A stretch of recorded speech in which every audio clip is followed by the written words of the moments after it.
The room fell silent before King Charles had even finished reading the final sentence. Camilla's expression hardened. William stopped moving, and on the polished table between them sat a royal decree powerful enough to redraw the boundaries of the monarchy. Charles had not issued a warning or requested cooperation. He had made a final decision, and the woman beside him had just been stripped of the authority she believed was already hers. Before we go deeper into what this really means for the royal family, make sure to subscribe so you don't miss a single update. Charles cancelled his final engagement and summoned Queen Camilla and Prince William to Buckingham Palace. The monarch ordered aides outside. William expected a discussion about future royal duties. Camilla expected something else: greater control over staff appointments and royal ceremonies. The king opened a folder and signed the Royal Household Authority Decree. The decree was a formal order defining control over major palace decisions.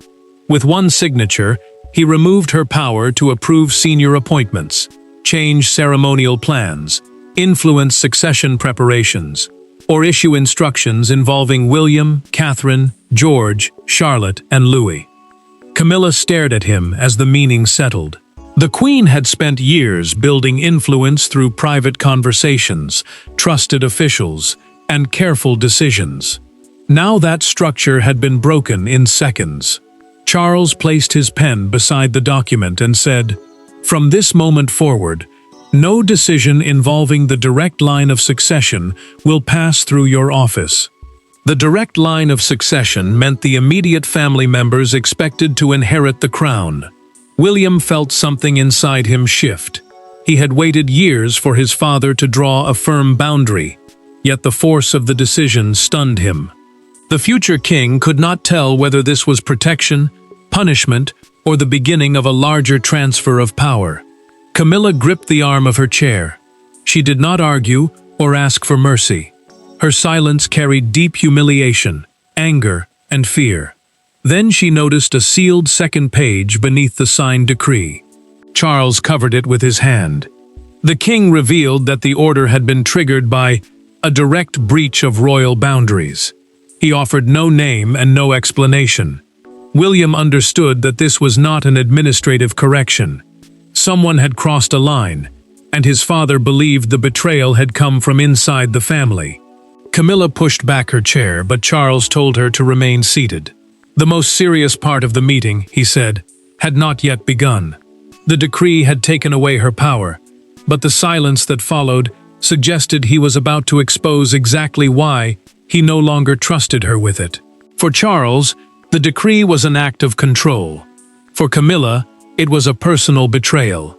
For William, it was something even more unsettling, a sign that the balance inside the royal family had already collapsed before he entered the room. Each of them sat only a few feet apart, yet each was fighting a different battle. The monarchy had placed them together, but fear had turned them into three isolated figures. Charles watched both of them carefully. He knew his reign could not survive if separate royal offices began issuing conflicting instructions. A royal office was the team of aides and officials working for one senior family member. If those teams stopped following one clear chain of authority, William could inherit a palace already divided by private loyalty, resentment, and quiet resistance. Camilla understood that danger, but she also understood what she was losing. Over the years, the queen consort had built strong ties with courtiers, advisors, charity officials, and ceremonial planners. Those relationships gave her more than comfort. They gave her access to the people who shaped appointments, appearances, and the daily machinery surrounding the crown. The queen stared at the decree as though it proved something she had always feared.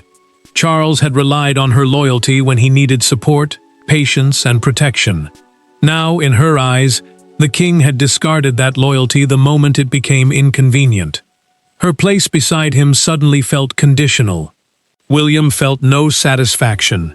He wanted Catherine and the children protected, yet he could also see the personal cruelty of the moment. The prince understood why the boundary had been drawn, but watching his father silence his wife so completely left him deeply uneasy. Camilla finally turned toward him.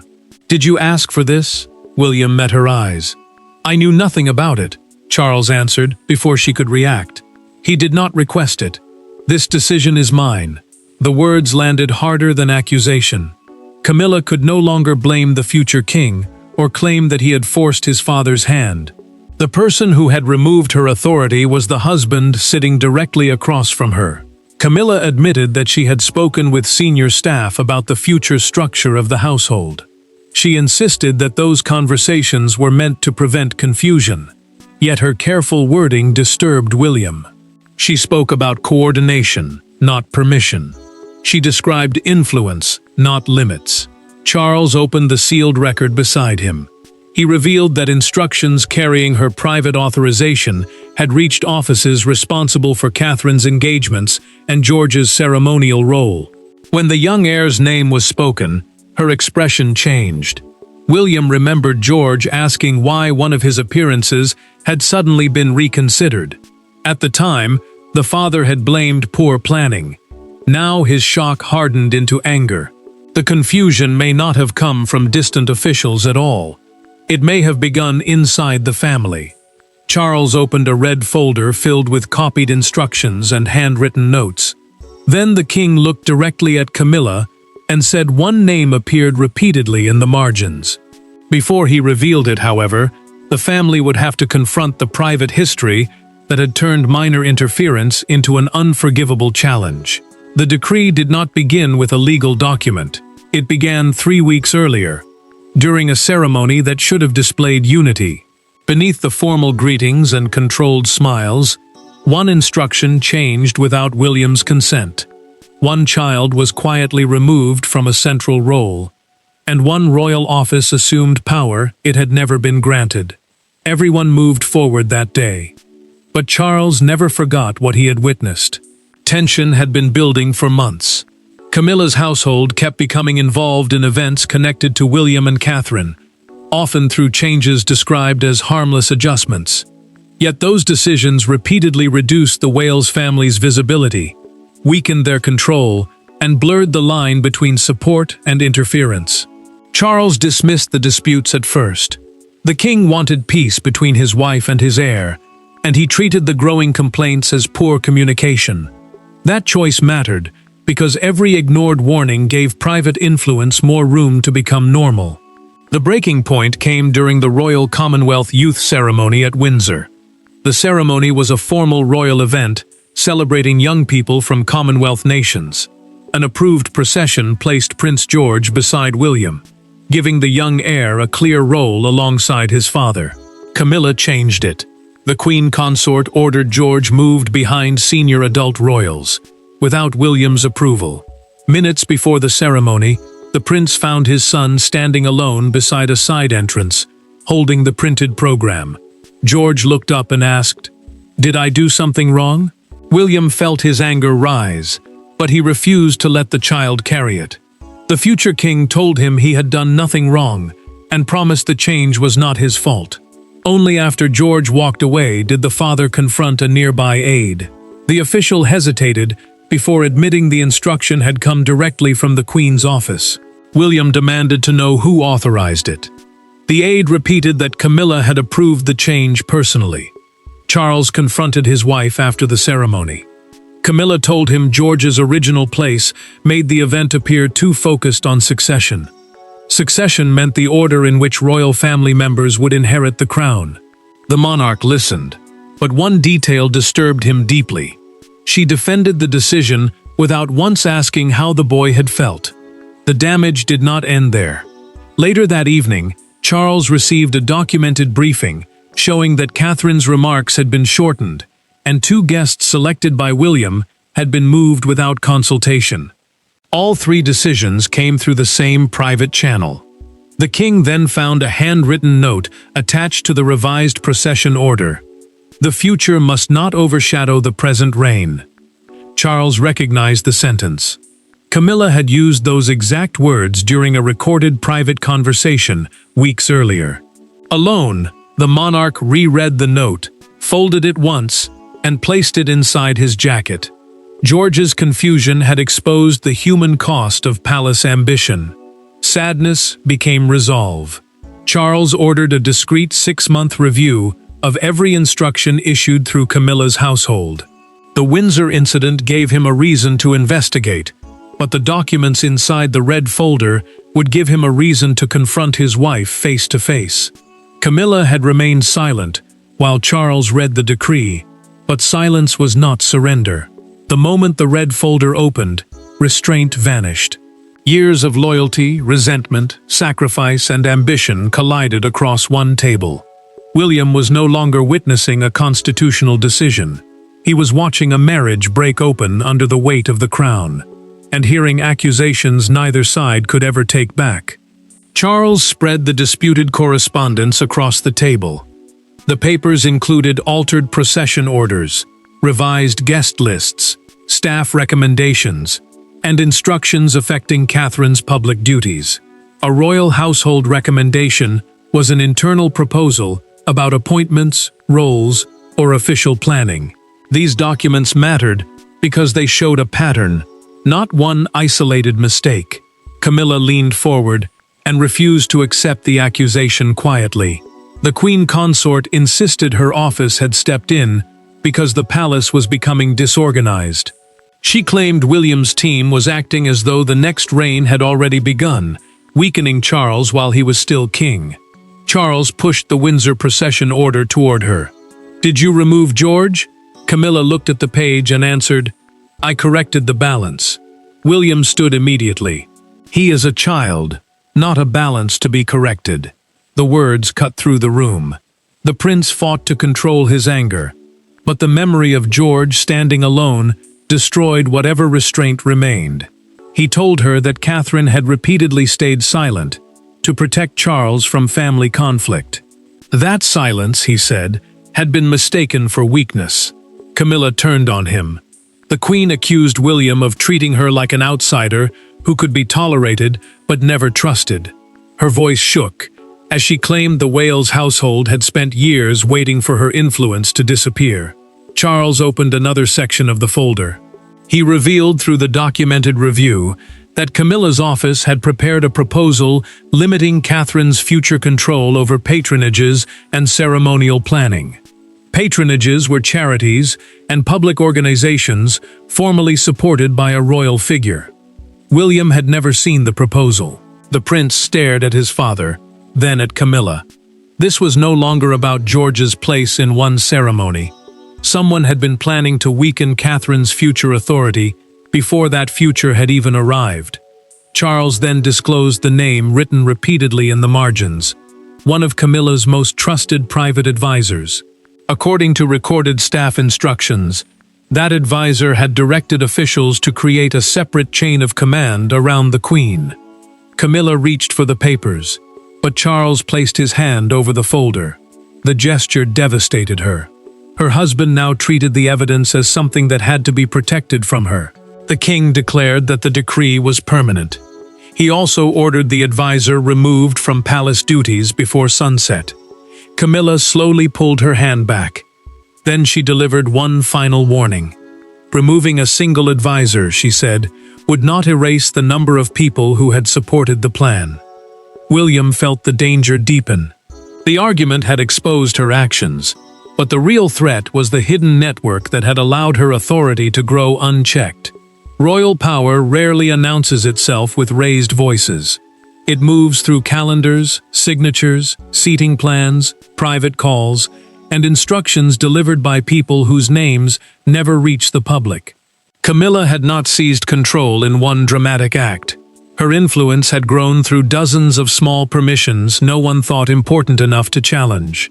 Charles now understood that silencing her required more than anger. It required dismantling a system. The review exposed how far that system had spread. Camilla's office had entered 4 sensitive areas: senior staff recruitment, ceremonial precedence, charity coordination, and communication between the king's household and the Wales team. Ceremonial precedence meant the official order determining where royal figures stood, sat, walked, or appeared during formal events. Control over that order could quietly shape who looked important and who appeared secondary. Nothing seemed explosive on its own. One revised guest list, one changed appointment, one delayed message, one altered procession. Together, however, those decisions created an unofficial authority capable of shaping how William and Catherine were presented to the country. Charles sat alone with the clerk of the Privy Council, the senior official responsible for advising the monarch on formal state decisions. The king placed the review on the table and asked whether his refusal to confront Camilla earlier had allowed the problem to grow. The official hesitated. Charles understood the answer before a word was spoken. The monarch had defended his wife through years of criticism, suspicion, and public hostility. Now he feared that loyalty had blinded him. Her confidence had grown beneath his protection, while every avoided argument gave her office more room to act. William felt the same danger from another direction. The prince told Catherine privately that the decree might stop future interference, but it could not erase what George had already experienced. A child had been made to feel responsible for a struggle created by adults. Catherine took his hand. The princess asked him not to turn protection into revenge. She reminded him that Charles had finally chosen to correct his own household, and that the future king should not weaken that decision by making it personal. William listened, but the sealed second page still troubled him. Charles finally disclosed its contents through a documented briefing. The page placed all succession-related planning under joint authority shared by the king and his heir. Succession planning meant preparing the duties, roles, and responsibilities connected to the future transfer of the crown. The document went even further. No future decision involving Catherine, George, Charlotte, or Louis could be changed without William's written consent. The prince realized what his father had done. Charles remained sovereign, but he had quietly begun transferring responsibility. William was no longer being treated as a subordinate heir waiting outside the room. The future had entered the present. Camilla received the consequences separately. A formal notice listed the meetings, rooms, files, and private briefings she could no longer access. The decree had sounded decisive inside one private room, but its true force would be felt when Camilla returned to a palace that no longer opened every door for her. The first consequence arrived without ceremony. No announcement was made, no title was removed, and no guard spoke disrespectfully. Yet when Camilla approached a meeting she had attended for years, the private secretary at the door lowered his eyes and told her that her presence was no longer required. In that instant, the decree stopped being words on paper. It became a new reality she could neither command nor escape. Palace departments received formal instructions within hours. Staff were told that all succession matters, Wales household decisions and senior appointments must bypass the Queen's office. The Wales household meant the team managing William, Catherine, and their children. That change mattered because it cut Camilla away from the people and decisions that had given her influence real force. Camilla kept her public title, charitable duties, and ceremonial place beside Charles. Yet the privileges behind those roles were sharply reduced. She could still appear beside the king, but she could no longer shape the machinery surrounding the future monarch. The humiliation became real at the weekly royal household strategy meeting. Camilla entered expecting her usual seat, and found her name missing from the seating card. She asked whether a mistake had been made. The private secretary quietly presented Charles's signed instruction. Camilla said nothing. The queen consort returned to her private sitting room, removed her gloves one finger at a time, and placed them beside an untouched cup of tea. Anger had protected her until that moment. Now humiliation broke through. She felt abandoned by Charles, but she also understood the trap. Any public challenge would make the decree appear necessary. Silence became both punishment and survival. William felt no triumph when he heard what had happened. The prince asked whether the restriction could have been handled with more dignity. He wanted his family protected, but he did not want Camilla publicly crushed inside her own home. The danger deepened soon after. Several staff members loyal to the Queen submitted sudden reassignment requests. Their coordinated response confirmed that her influence had extended far beyond one advisor. One departing official left behind a private schedule.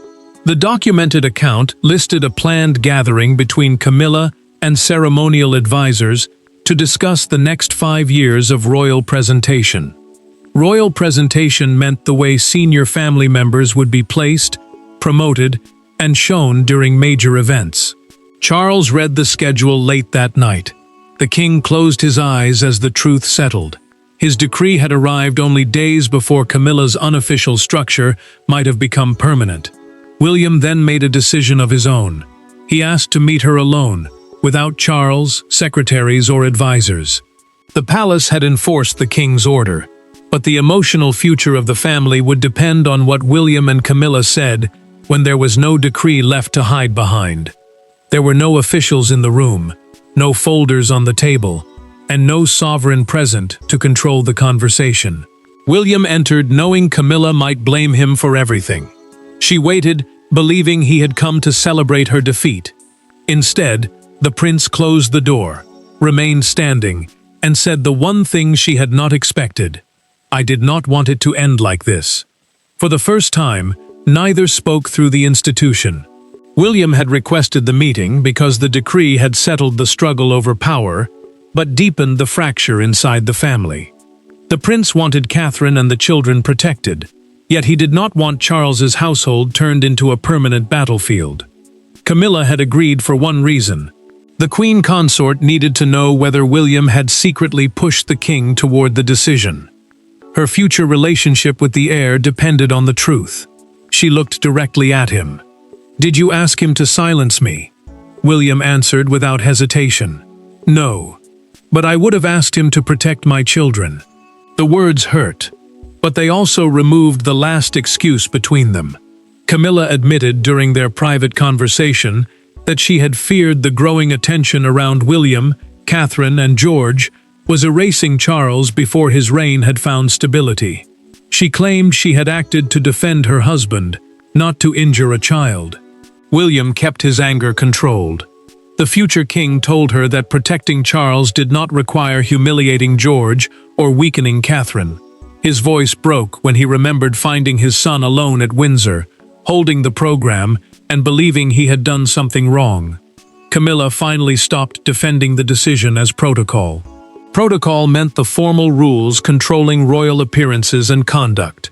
She looked down and said, "I should never have placed him in the middle of this." The admission changed the room.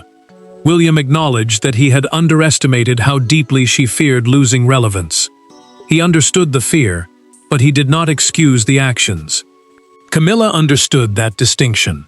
For the first time, neither tried to win. The queen agreed to dismiss the remaining advisors who had supported the unofficial structure.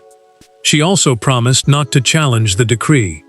William, in return, vowed that he would not use her fall to isolate her from Charles in public or turn the crisis into revenge. The prince had refused to sit when the meeting began. Before leaving, he moved the chair and finally took his place across from her. The gesture was small, but its meaning was clear. The interrogation had ended. An uneasy peace had begun. That peace would not remain private for long. The decree was already moving beyond palace walls. William and Camilla had reached a fragile settlement, but outside the palace, the words "royal decree" were about to ignite a storm neither could control. By sunrise, the private battle had become a national spectacle. Broadcasters interrupted their schedules. Palace correspondents gathered beneath gray skies. Every phrase of the decree was examined for signs of marital collapse, royal succession, and hidden rebellion. But one image captured the public mood more powerfully than any expert analysis. 3 empty spaces behind the palace gates, representing the distance now separating the king, the queen, and the heir. Buckingham Palace released a carefully controlled statement, confirming that Charles had clarified the constitutional and household responsibilities connected to the direct line of succession. Constitutional responsibility meant the formal duties and limits attached to royal authority. The wording sounded calm, but its restraint made the crisis feel even larger. The statement did not accuse Camilla of wrongdoing. It did not defend her either. There was no praise, no explanation, and no attempt to describe the decree as routine. That silence told the public everything. The London Chronicle captured the moment with a black and gold front page reading, "The King draws the line." Beneath the headline stood an image of Charles walking ahead, while Camilla and William followed several steps behind. The photograph immediately became the symbol of a family divided by power. A lead presenter broadcasting live outside Buckingham Palace called the decree the most dramatic internal assertion of royal authority since the beginning of the reign. Within minutes, the phrase spread across every major discussion. Crowds gathered near the Victoria Memorial. Some praised the king for protecting the succession. Others expressed sympathy for the queen consort, describing the decision as a humiliating rebuke delivered by her own husband. William watched the coverage with Catherine. The prince grew uncomfortable as commentators called him the victor. He insisted that no family could truly win from such a public rupture. The princess agreed, reminding him that authority gained through pain still carried a cost. Camilla received the Chronicle with breakfast. The queen studied the photograph, folded the newspaper over the headline, and asked that no other papers be brought into the room. Her silence was no longer defiance. It was exhaustion. The story shifted again when palace sources confirmed through a documented briefing that the decree's sealed second page formally expanded William's role in succession planning. Public attention moved from Camilla's loss to the future king's sudden rise. Charles refused to let the crisis end in public destruction. The monarch ordered Camilla, William, and Catherine to appear beside him at a scheduled reception. The boundary would remain, but the family would not be displayed as broken.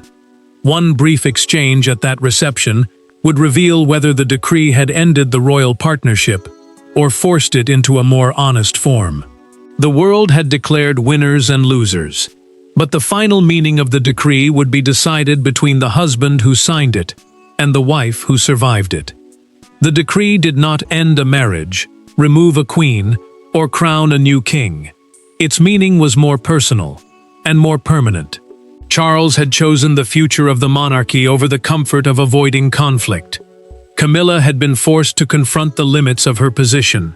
William had gained authority, but lost the illusion that royal power could be transferred without pain.